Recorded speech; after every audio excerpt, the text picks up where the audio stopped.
আমাদের কাছে সবচেয়ে বেশি কমন যেই রোগী সাধারণত এসে থাকে সেটা হচ্ছে জ্বরের রোগী। জ্বর একটি উপসর্গ, কিন্তু আসলে এই সময় সবচেয়ে বেশি এই জ্বরের জন্য যে কারণের হয়ে থাকে সেটা হচ্ছে ইনফ্লুয়েঞ্জা, ভাইরাল জনিত সর্দি, কাশি, গলা ব্যথা, এই ধরনের রোগীরা আমাদের কাছে আসছে। তবে সাধারণত ইনফ্লুয়েঞ্জা বা ভাইরাল কারণেই এটা বেশি হয়ে থাকে। এছাড়া আর একটি কারণ আছে যেটা হচ্ছে ডেঙ্গু ফিভার। আমাদের জন্য এটা অলরেডি অতি পরিচিত একটি নাম। প্রতি বছরই কিন্তু ডেঙ্গু রোগী আমরা খুঁজে পাচ্ছি। বিশেষ করে প্রতি বছর এক বছরে থেকে আরেক বছরে আসলে ডেঙ্গু রোগীর পরিমাণ কিন্তু বেড়েই চলছে। এবং আমরা জানি এটা আসলে মশাবাহিত একটি রোগ। মশার কামড়ের মাধ্যমে আসলে ডেঙ্গু রোগটা হয়ে থাকে এবং এই ক্ষেত্রে দেখা যায় তীব্র মাত্রার জ্বর থাকে। জ্বরের সাথে প্রচণ্ড মাথা ব্যথা, পিছনে ব্যথা, বমি, পাতলা পায়খানা, অনেক সময় গলা ব্যথা, কাশি পর্যন্ত হতে পারে এবং শরীরের বিভিন্ন জায়গা থেকে রক্তক্ষরণ নিয়েও আমাদের কাছে রোগী আসতে পারে। সুতরাং ডেঙ্গু হলে যে আসলে ডেঙ্গু নির্ণয়ের জন্য খুব সহজ দুটো টেস্ট আছে, যেটা আসলে জ্বরের প্রথম 5 দিনের মধ্যে যদি আমাদের কাছে আসে সেক্ষেত্রে আমরা ডেঙ্গু NS1 করি এবং জ্বরের 5 দিনের পরে যদি আমাদের কাছে আসে সেক্ষেত্রে ডেঙ্গু IgM, IgG অ্যান্টিবডি করে আমরা দেখতে পারি। এবং ডেঙ্গু কিন্তু এখন খুবই আমরা ডেঙ্গুর ব্যাপারে সচেতন, এবং একটু সচেতন হলেই কিন্তু ডেঙ্গুর জটিলতা এবং ডেঙ্গুর মৃত্যুরও একটি কারণ কিন্তু এই ডেঙ্গু ভাইরাস বা ডেঙ্গু জ্বর।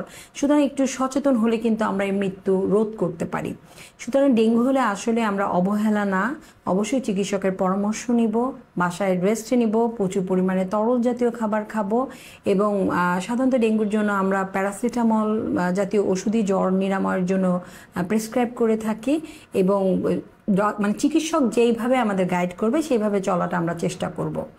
এরপর আসে যে জ্বরের আসলে তো অনেক কারণ, তার মধ্যে টাইফয়েড বা এন্টারিক ফিভার এইটাও কিন্তু আমাদের সমাজে বা আমাদের এই সময়ে অনেক কমন একটি জ্বরের কারণ।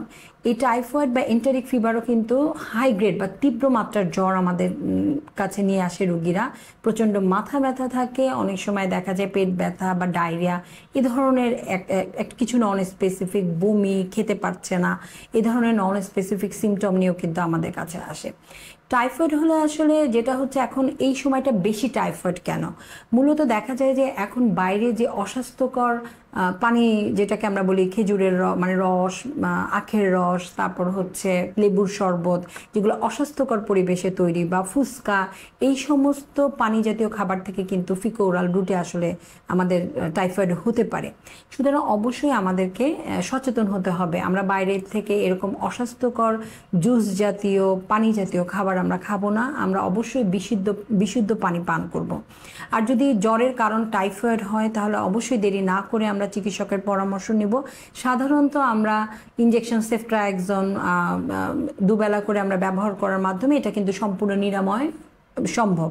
কিন্তু আসলে যদি নিরাময় করতে দেরি হয় অথবা আমরা যদি অনেক সময় অবহেলা হয়, সেক্ষেত্রে টাইফয়েডের কারণে কিন্তু মৃত্যু ঝুঁকিও আছে। সুতরাং আসলে জ্বরকে আমরা অবহেলা করব না। অবশ্যই আমরা জ্বর হলে সেটাকে গুরুত্বের সাথে দেখব এবং জ্বরের কারণ নির্ণয়ের জন্য চিকিৎসকের পরামর্শ নিব এবং চিকিৎসকের পরামর্শ ছাড়া কোনো সময় আমরা অ্যান্টিবায়োটিক খাবো না।